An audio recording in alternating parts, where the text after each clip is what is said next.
वो कह क्या रहे हैं।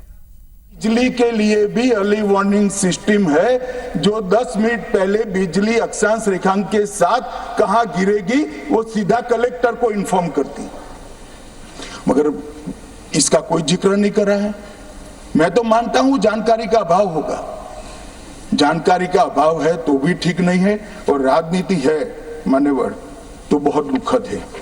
मान्यवर कई सारे राज्यों ने इसका उपयोग भी किया है और परिणाम भी आए हैं, और इस अर्ली वार्निंग सिस्टम के तहत मैं आज सदन को बताना चाहता हूं 23 तारीख को ही मेरे ही अनुमोदन से 9 एनडीआरएफ की टीमें केरल के लिए रवाना हो गई थी कि वहां लैंडस्लाइड आ सकता है।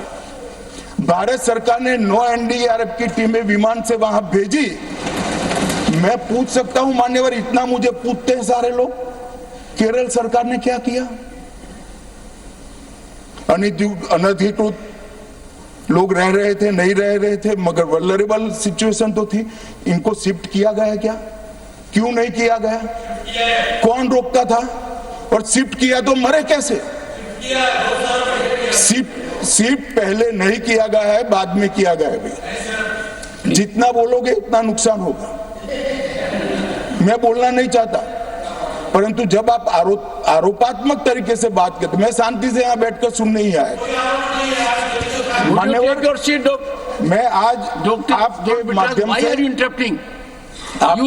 से कहना चाहता हूं कि early warning system Narendra Modi ji 2014 में प्रधानमंत्री बने, 2016 से ये प्रोजेक्ट चालू हुआ और 23 तक दुनिया की सबसे आधुनिक अर्ली वार्निंग सिस्टम कहीं पर है तो भारत, और इसका 7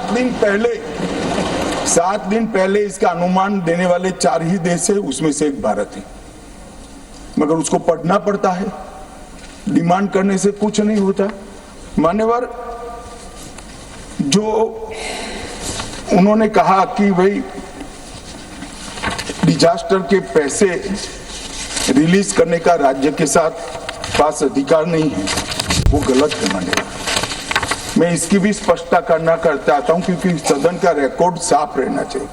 एसडीआरएफ में 10% राशि कोई भी राज्य अपने हिसाब से अपनी गाइडलाइन से इश्यू कर सकता है, और 100% राशि भारत सरकार की जो गाइडलाइन इश्यू हुई है, गाइडलाइन इश्यू के किसी भी परमिशन की भारत सरकार की जरूरत नहीं है, गाइडलाइन को सिर्फ फॉलो करना है। मगर जो ये डिजास्टर के पैसे हैं और कोई हेड के अंदर तो खर्च नहीं हो सकते, हमें इतना तो चेक एंड बैलेंस रखना पड़ेगा। तो फिर भी 10% खर्च तो डिजास्टर के नाम से कुछ भी आप करें कोई नहीं पूछता। 90% खर्च आप गाइडलाइन के हिसाब से डिजास्टर के लिए भारत सरकार की कोई परमिशन लेने की जरूरत नहीं। और बंगाल का भी कहा मान्यवर, डिटेल स्टेटमेंट नित्यानंद जी पढ़ेगी, मतलब मैं स्ट्रक्चर स्टेटमेंट नहीं दे रहा हूं, सिर्फ स्पष्टताएं कर रहा हूं। मान्यवर बंगाल का भी कहा, हमने 6,244 करोड़ रुपया 14 से 24 तक बंगाल के अप्रूव किए हैं, और जिस प्रकार से इनके खर्च का हिसाब आता है इस हिसाब से रिलीज होते हैं, उसमें से 4619 करोड़ रुपया हमने रीएम्बर्स कर दिया है। मगर वहां थोड़ा